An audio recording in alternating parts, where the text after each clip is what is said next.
दोस्तों, स्वागत है आपका आज की कहानी में। आज की कहानी है सास बहू की अनोखी लड़ाई की कहानी। नंदा अपने पिता की इकलौती बेटी थी। नाम के मुताबिक देखने में भी वह बहुत सुंदर थी। जब वह अपने ससुराल गई तो उसे उसके मुताबिक ही सब कुछ मिल गया, जैसा आजकल की लड़कियां चाहती हैं। किंतु आजकल की लड़कियों को अधिक टोकना, समझाना, अपने मन के मुताबिक चलाना और सासू माँ की हर बात सुनना, यह सब कहाँ रह गया है। ये बातें तो किसी भी पसंद नहीं आती है। एक कहावत तो आपने सुनी ही होगी, जो किया बहू से तकरार, खो दिया उसने बेटे का प्यार। जी हाँ, इस कहानी के मुताबिक नंदा की सास नंदा को हमेशा समझाती रहती थी, बहू ऐसा करो, बहू ऐसा ना करो। नई नवेली दुल्हन बहू को थोड़े ही दिनों में अपनी सासू माँ से चिढ़ पैदा होने लगी। इस प्रकार यह सिलसिला धीरे धीरे आगे की ओर बढ़ता गया। एक दिन नंदा के घर कुछ मेहमान आने वाले थे।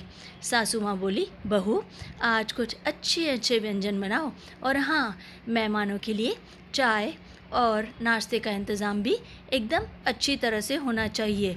यह बोलकर सासू माँ चली गई। बस अब क्या था, इतना सुनते ही नंदा गुस्से से लाल हो गई। उसे यह बातें सुनना अब बिल्कुल पसंद नहीं आ रहा था। उसने जल भुनकर उस दिन तो काम किया, लेकिन उस दिन के बाद नंदा ने चाल चलना शुरू कर दिया। सास जैसा कहती वह ठीक इसके विपरीत करती थी।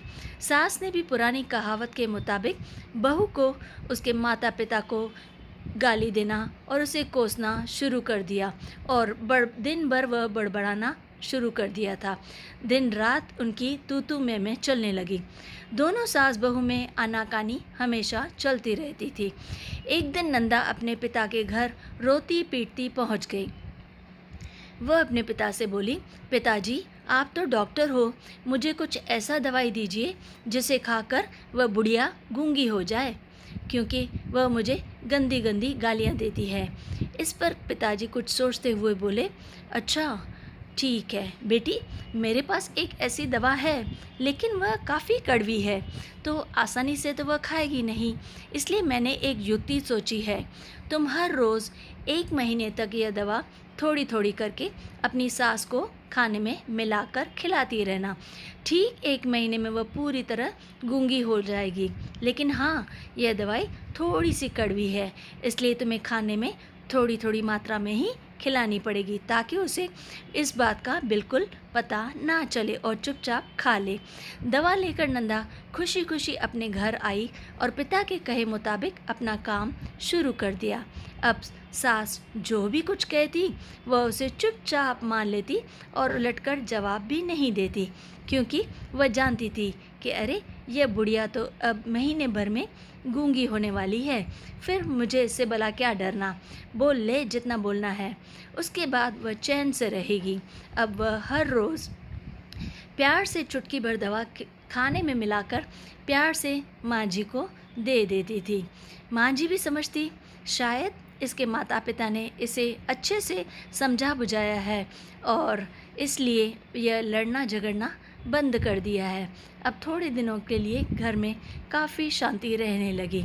अब माँ जी भी बहू की खूब प्रशंसा किया करती थी और बहू भी प्रशंसा सुनकर प्यार से बातें किया करती थी। अगर बहू से कुछ गलती भी हो जाती है तो भी माँ जी उसे कुछ भी ताना नहीं देती थी। इस प्रकार महीना आते आते दोनों सास बहू में इतना प्यार बढ़ गया कि बहू अब अपनी सास की आवाज़ को बिल्कुल ही खोना नहीं चाहती थी। अब वह एक दिन फिर इसी प्रकार नंदा रोती पीटती अपने पिता के पास जा पहुँची।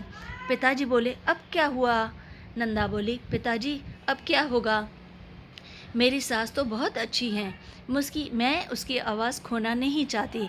वह मुझसे बहुत ही प्यार से बात करती हैं और हर बात में मेरी तारीफ़ करती हैं। अब मुझे कोई ऐसी दवा दीजिए कि जो मेरी माँ जी को दिया हुआ दवाई का असर काट सके, यानी उनको कोई भी तकलीफ़ ना हुई और ना ही वह गूंगी हो पाए। इस पर पिताजी हंसते हुए बोली, बेटी तुम रोना धोना बिल्कुल बंद कर दो और खुशी से रहो। जो दवाई मैंने तुम्हें दी थी वह कोई असली दवाई नहीं थी, वह तो रिश्तों में घुली कड़वाहट उतारने की एक छोटी सी तरकीब थी। अगर मैंने ऐसा नहीं किया होता तो तुम शायद आज नहीं सुधरी होती, क्योंकि मैं जानता था गलती तुम्हारी ही थी। बेटी, इसी प्रकार यदि तुम अपनी सास से एकदम अच्छे से पेश आओ और अच्छे से रहोगी तो वह भी तुम्हें अपनी बेटी के समान प्यार करेगी। अब नंदा को सारी बात समझ में आ गई थी कि उसे अपनी गलती का एहसास भी हो गया था। वह वापस अपने ससुराल चली गई। इसके बाद दोनों सास बहू प्यार से रहने लगी। उनके बीच स्नेह और अपनेपन का भाव आ गया था और घर में खुशियों से भर गया था।